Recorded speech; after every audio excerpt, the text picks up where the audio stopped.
February 1889.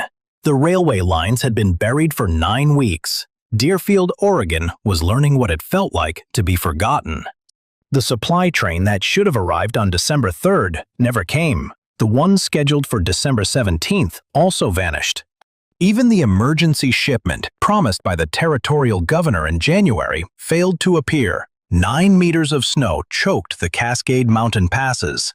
Locomotives meant to clear the tracks sat frozen 160 kilometers west, useless. Deerfield was home to 260 people. Its general store had empty shelves. Everyone knew the civilization they relied on had simply stopped. Hunger came in stages. First, the flour ran out. Then the salt pork disappeared. After that, the cornmeal, dried beans, and tinned goods were gone. Fletcher Goddard, the mercantile owner, had once sold these at prices that felt too high. Now those prices were meaningless. There was nothing left to sell. Children grew thin. The elderly became quiet. A strange silence settled over the town. It was the silence of people saving their strength, not knowing when they would eat again. But on a hillside east of town, where the morning sun hit first and stayed longest, a woman named Hazel Drummond opened the door to her drying shed. She looked at her harvest. The shelves, stacked floor to ceiling, held what no store in Deerfield could offer. Kilograms of dried fruit, cloth sacks and sealed wooden boxes organized by type and date, apples sliced thin as paper, dried to supple leather. Pears, halved and honeyed, their sweetness so strong it made your tongue ache. Plums turned into dense, dark prunes, holding the memory of summer in every wrinkled fold. Cherries, sweet and sour, became jewel-like morsels. A handful could keep a grown man working all day. Blackberries and huckleberries, dried on screens, rattled like tiny stones. Each one a capsule of nourishment. 232 kilograms. 2 years of patient work, ridiculed every step of the way. Hazel closed the shed door. She pulled her shawl tighter against the cold and walked to the stable. Her sorrel mare, Maple, stood chewing hay, calm and content. Maple's owner had planned ahead. Hazel pressed her forehead against the mare's warm neck. She allowed herself one moment of tiredness before the real work began. "Well, old girl," she said softly, "I suppose they'll be coming round soon." Who was Hazel Drummond, and how did she prepare for a disaster no one else saw coming? Hazel arrived in Deerfield in the autumn of 1885. She was a widow, 44 years old. That spring, her husband George died in a logging accident on the Willamette. A falling Douglas fir tree had hit him across the chest. He lived long enough to tell Hazel he loved her. He also asked her to forgive the tree. She did both. Forgiving the tree took longer. George left her a modest sum from the logging company, $200. The foreman delivered it in an envelope. His expression suggested he hoped she would not make trouble. She didn't make trouble. She made plans instead. Hazel Drummond was not a woman who gave in to despair. She was the daughter of a fruit farmer. Her home was the Willamette Valley, a place of sprawling orchards. Apples, pears, and cherries grew there in amounts that were hard to imagine. Her mother, Constance, had been a master of preservation. She could dry, can, pickle, and smoke the summer's bounty. Those provisions would see a family through any winter, no matter how long or how hard. Constance learned this skill from her own mother. That knowledge came from the hill country of Tennessee. There, preserving food wasn't just a hobby, it was a matter of life and death. Hazel absorbed these skills naturally. It was like learning a language. By the time she was 12, she could run a drying operation that would impress a commercial business. By 20, she could look at a piece of fruit and know its sugar content, its moisture level. She knew its ideal drying time. She knew the exact moment to pull it from the heat, before it went from perfectly preserved to completely ruined. After George died, she looked at a map. She chose Deerfield for one reason. The hills around it were thick with wild fruit. Crab apples and wild plums grew everywhere in the clearings. Huckleberries carpeted the high meadows. Blackberry brambles choked every fence line. They grew around abandoned homesteads. Old orchards planted by the first settlers had been neglected for years. Their fruit fell to rot on the ground. But they still produced abundantly each autumn. Deerfield was drowning in fruit. Nobody valued it. Hazel did. Hazel valued it very much. Hazel had the knowledge, she had the resource, but how would she turn all that undervalued fruit into food that could save lives? And why did no one else see its potential?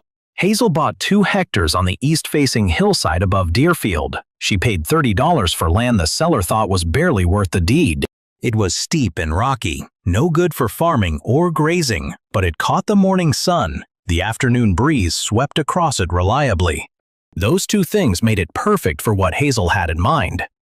She built her drying shed first, before her cabin. It was a long, narrow building, 7.3 meters by 3 meters. The walls had slats. This let air move freely. The roof was made of cedar shakes. They kept rain out without trapping moisture inside. Inside, she put in wooden racks at 3 heights: waist, shoulder, and overhead. Each rack held frames of cheesecloth. The cloth was stretched tight over pine borders. These frames slid in and out like drawers. This meant she could load and unload fruit without disturbing the pieces already drying. A small stone hearth sat at one end. It gave extra heat for wet autumn days. Sometimes the sun alone wasn't enough to finish the job. Her mother had taught her the secret: gentle heat and steady airflow. Too much heat cooked the fruit, it didn't dry it. That cooking destroyed the very nutrients that made preserved fruit worth eating in the first place. The cabin came second. It was simple: 1 room, a sleeping loft, a fieldstone hearth for warmth, and a covered porch. There she could sit in the evenings and watch the valley below. Maple, her horse, had a lean-to stable. It was attached to the cabin's north wall, snug and dry. The total cost for the land, the shed, and the cabin came to $74. That first autumn in 1885, Hazel started her harvest. She worked from dawn until dark. Wild plums came from the creek bottoms. Maple, her mare, hauled them up the hill on a wooden sledge. Hazel picked huckleberries in the high meadows. Her hands stayed purple for weeks. She gathered fallen apples from old, neglected orchards. She sorted them by how ripe they were. Any bruised or wormy bits she cut away. The good flesh she sliced into even rings. She laid them on her drying frames with the careful touch of a jeweler setting stones. The drying itself was an art passed down through 3 generations.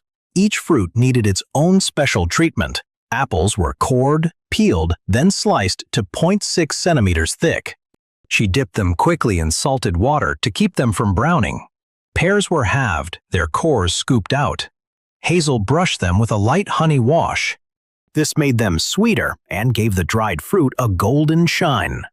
Plums were halved and pitted, laid cut side up so the moisture could escape slowly.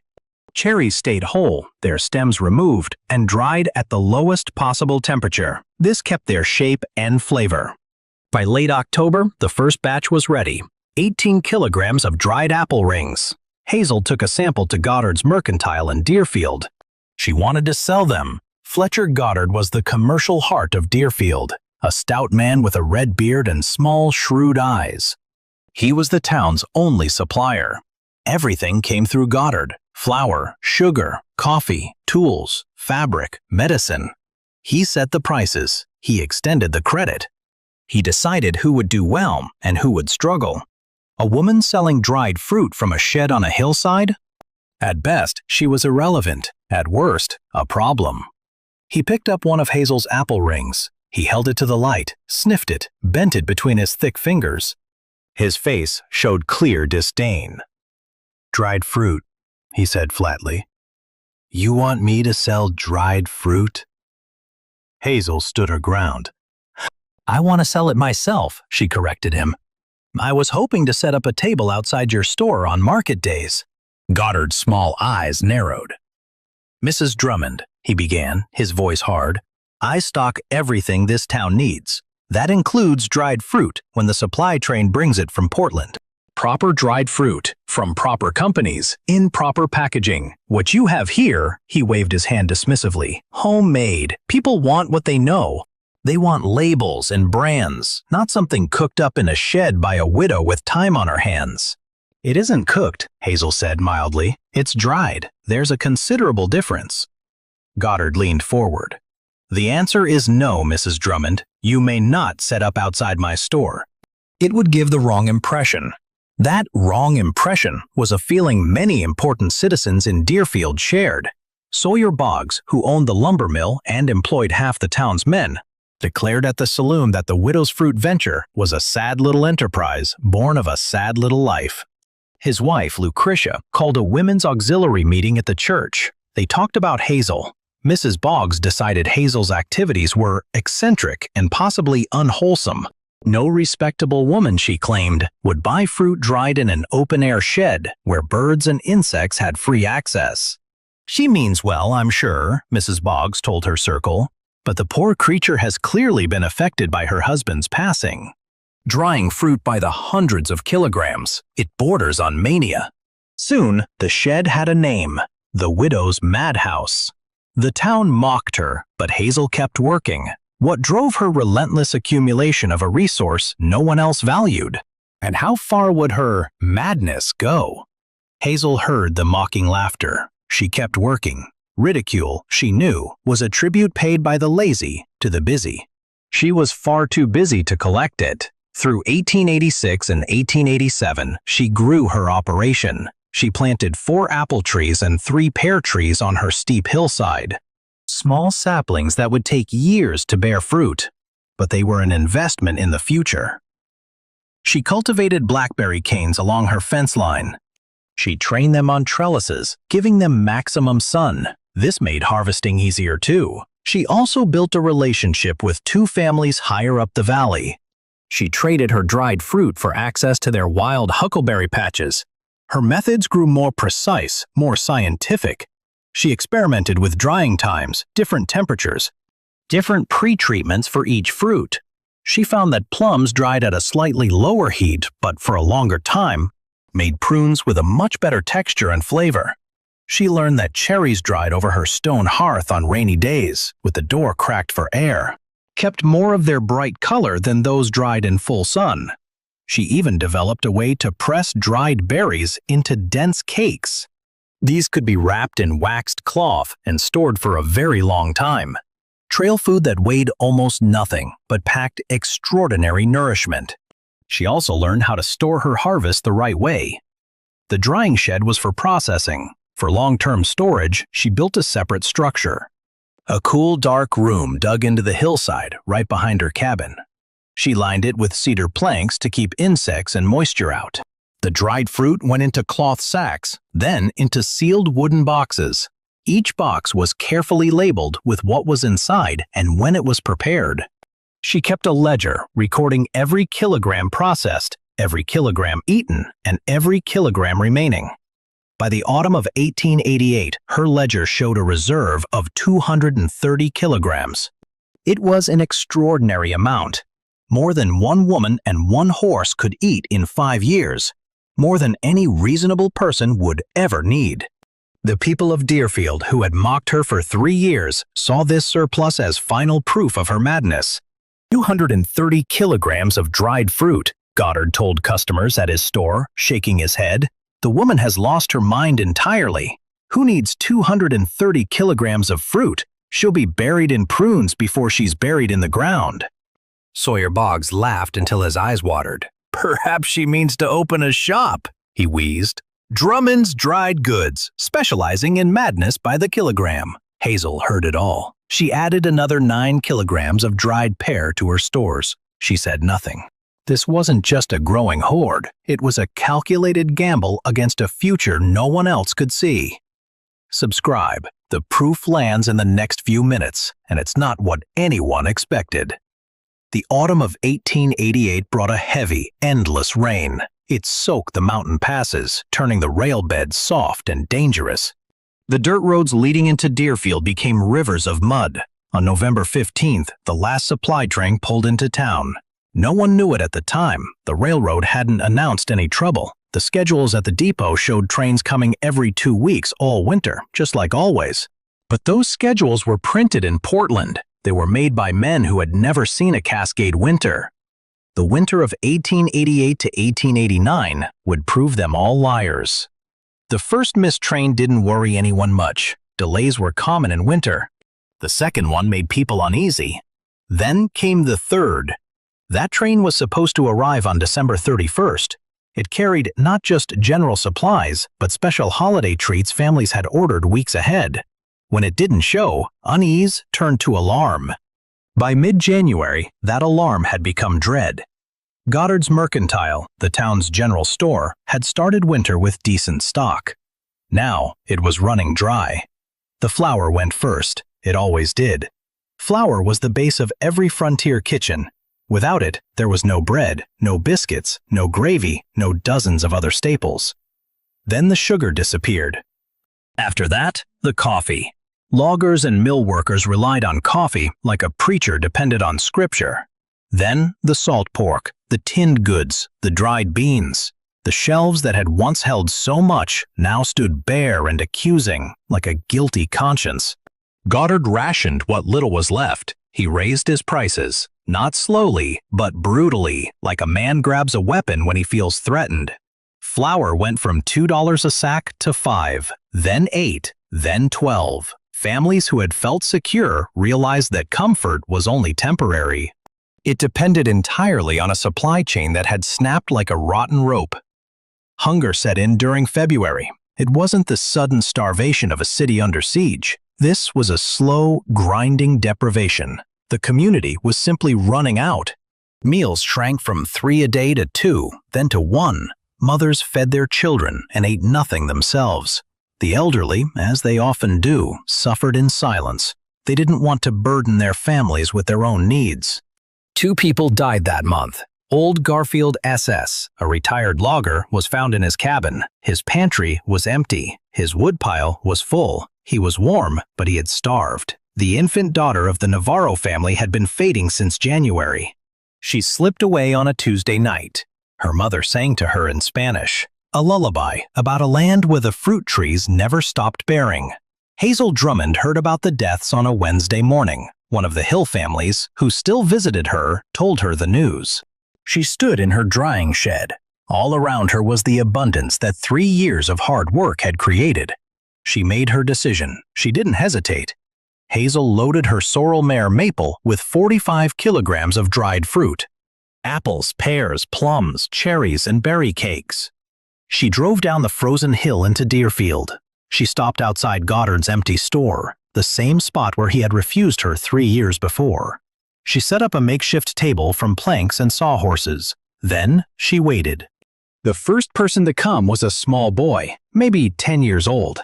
His face was thin under a wool cap that swallowed his head.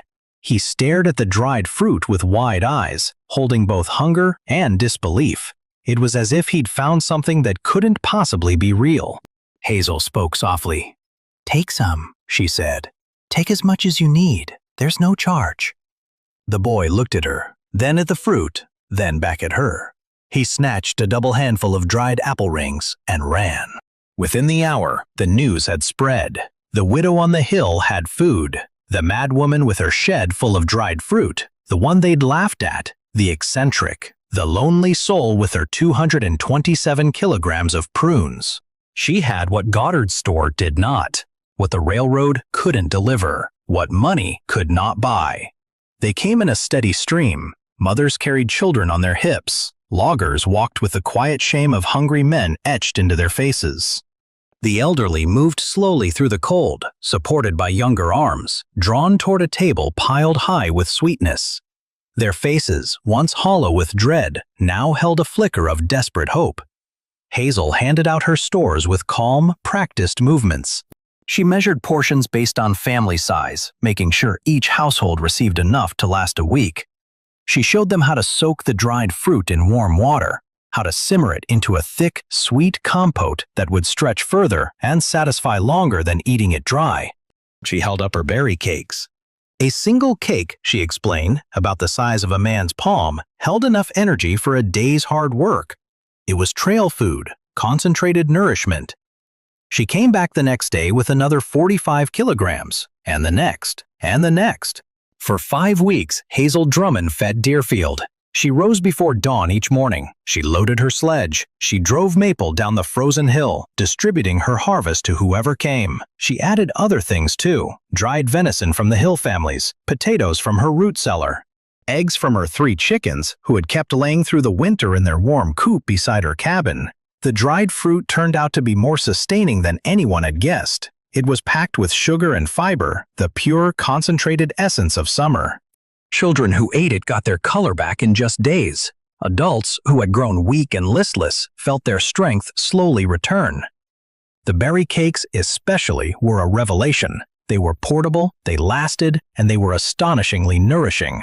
They kept the mill workers on their feet when nothing else could. Hazel saved the town, but the powerful figures who mocked her are still watching. How will they respond to their own shame and the shattering of their influence? Fletcher Goddard watched from his empty store. Over those 5 weeks, his face shifted. First, there was resentment, then bewilderment, finally, something close to shame. His shelves were bare, his prices meant nothing. A widow with a drying shed had broken his hold on the town's food. She had done it with 3 years of patience. Sawyer Boggs watched too. His mill had shut down in January. No supplies, no market, no reason to run. His own workers were now in line at Hazel's table. His wife, Lucretia, who had called Hazel's work unwholesome and eccentric, was seen one morning. She accepted a bag of dried pears, her eyes fixed on the ground. The supply train finally arrived. It was March 9, 1889, 96 days after the last delivery. The locomotive came through the pass, steam trailing behind it like a banner of triumph. Its cars were full of flour and coffee, everything Deerfield had been without for months. The town cheered, a relief that felt almost frantic. But the celebration had a shadow. A reckoning was coming. It couldn't wait. A gathering was called for the next Sunday. They met in the church. It was the biggest building in town. It felt like the right place for something serious. Every person who had survived came. Fletcher Goddard asked to speak first. He walked to the front, his steps heavy, like a man rehearsing a confession for weeks. His voice had lost its usual bluster. 3 years ago, he said, a woman came to my store. She had a sample of dried fruit. She asked to sell it from a table outside my door. He paused. His red beard trembled. I refused her. I told her people wanted proper goods from proper companies. I told her homemade fruit from a hillside shed was beneath the standards of my establishment. He looked around. My establishment has been empty for 3 months. My shelves have held nothing but dust and shame. He continued, his voice cracking. And the woman I refused, the woman this town called mad, called eccentric, called the widow with the madhouse. That woman fed your families when I could not. She fed my family, though I gave her every reason to let us go hungry. He turned to face Hazel. She sat in her usual place near the back. Mrs. Drummond, I was wrong about your fruit, about your methods, about you. He swallowed hard. I am a merchant who had nothing to sell. You were a woman who had everything to give. I do not deserve your forgiveness, but I ask for it nonetheless. Sawyer Boggs rose next. He was the mill owner who had laughed until his eyes watered at the idea of 225 kilograms of dried fruit. He could barely meet the eyes of the people watching him. My wife told her circle that Mrs. Drummond's operation was unwholesome, he said quietly. My wife ate Mrs. Drummond's pears last month. She wept because they tasted like summer. She had forgotten what summer tasted like. He shook his head slowly. I called her enterprise a sad little project born of a sad little life. I was describing my own character, not hers. Other people spoke, mothers who had fed their children, loggers whose strength had returned, the elderly who were alive because a woman they never spoke to had thought of them anyway. The town had confessed its folly, but what wisdom will Hazel offer in return, and how will it reshape Deerfield's future? When all the confessions ended, Hazel Drummond stood up. She wasn't a tall woman, but the way she held herself, straight, clear-eyed, unhurried, it filled the church. My mother taught me to dry fruit, she said simply, and her mother taught her. She explained that her shed wasn't full because she was clever or could see the future. It was full because of habit, the habit of women who knew summer doesn't last.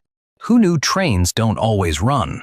Who knew the only food you can truly count on is the food you prepare yourself? She looked around the room. "I didn't dry 225 kilograms of fruit to prove a point," she told them. "I dried it because waste offends me." Every fall, fruit fell from the trees all over Deerfield and rotted on the ground. Good food left to worms and weather, while the whole town trusted its survival to a train schedule printed in Portland by men who had never spent a winter here. Her voice softened then. "I am not angry with any of you," she paused. "Mockery is what people do when they don't understand something. Now you understand." She looked at each face. "If you want to learn, I will teach you." The message was clear. The fruit is there for the taking, the sun is free, the knowledge is simple. She declared that no family in that valley ever needed to go hungry again if they were willing to do the work. That summer, 11 new drying sheds appeared on the hillsides around Deerfield. Each one was built under Hazel's patient guidance. She taught the women, and even some of the men, the same art her mother and grandmother had perfected. She showed them how to pick fruit at its best, how to get it ready for drying, how to manage the heat and airflow, and how to store the finished product for years if they needed to. Fletcher Goddard, the merchant, added a dried fruit section to his store. It held only local goods. He displayed them proudly with a hand-lettered sign that read, "Deerfield's finest, prepared by our own." He charged fair prices. He paid his suppliers fairly too. It was, he told Hazel one afternoon, the most honest business he had ever run. Lucretia Boggs, who had once called Hazel's work unwholesome, became one of Hazel's best students. Eventually, she made dried pears that Hazel herself said were as good as her own. These two women, who had never said a kind word to each other before the famine, became close friends. They spent autumn afternoons on Hazel's porch, slicing fruit, watching the valley below turn golden with fall leaves. The phrase, "filling the shed," became common wisdom in Deerfield. It meant getting ready for hard times when things were easy. It meant saving today's plenty for tomorrow's scarcity. People said it with a quiet, deep belief, like they had learned its meaning through something that left no room for doubt. The town learned its lesson, and Hazel's legacy grew. What enduring mark did she leave on Deerfield, and what can her story teach us today? The rails had been buried for 9 weeks. Deerfield, Oregon had learned what it meant to be forgotten. But Hazel Drummond had shown them another way. In times of plenty, preparation often looks like paranoia. In times of crisis, it looks like prophecy. Hazel Drummond kept living on her hillside for another 27 years. She dried fruit every autumn until her hands were too old to hold the knife. She passed away in the spring of 1916 at 75 years old. She was buried next to George in the cemetery, looking out over the valley. Maple, her old mare, had died 10 years before her, buried near the drying shed. The same shed where the mayor had waited so many patient mornings, watching Hazel load her sledge. That drying shed still stands today. Its cedar shakes have been replaced 3 times. The racks inside have been rebuilt twice, but the structure itself is still Hazel's. The families who maintain it still follow her exact methods. Every autumn, when the fruit is ripe, women gather there. They continue the work that a widow began with nothing but grief, knowledge, and a stubborn belief that summer's abundance should never go to waste.